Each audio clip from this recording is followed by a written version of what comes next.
there is no way to do this without failing. People are too complicated. We are too complicated as therapists, and this is an ongoing experiment. Learning about what makes people suffer, what causes people to overcome existential concerns that dog us day in and day out.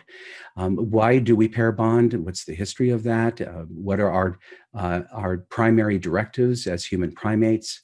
And that's where biological anthropologists come in. So I enjoy the sciences late in life. I love the sciences. So there's certain people I'm really big fans of. And I like learning outside of the box.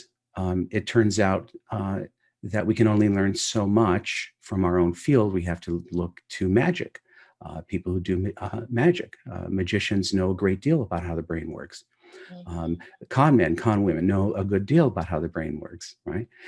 Actors, same thing. So the more our vision expands to outside what we do, I think the more it enhances our fund of knowledge, more hooks that we can, hang other things onto, and then it gets to be more and more and more and more fun. Oh, that's wonderful. What you're saying is really a new hook for me. One thing I did want to just pick up on and highlight is when you were doing your work, you were saying you failed a lot. But what I've been learning about, what I've been learning about in the literature is that one of the blocks toward becoming an expert and growing is false confidence. And that people don't, it's like this and that people aren't actually facing their failures. They're not even following up and asking clients, they're not paying attention enough to notice this isn't going well. And really asking clients and seeing them follow. They're just kind of like, oh, it's probably the client did complain. It's probably going great. I think I'm great.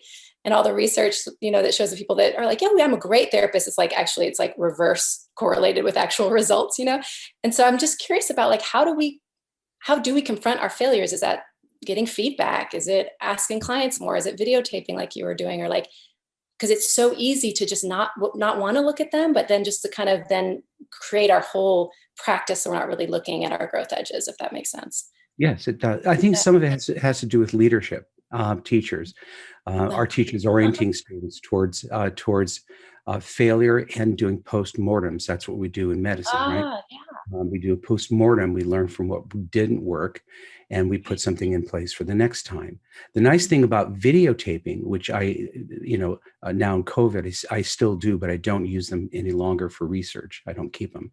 But the good thing about doing that is that we can do forensic backward checks on ourselves and to see, was that really such a good intervention? Why did the couple leave?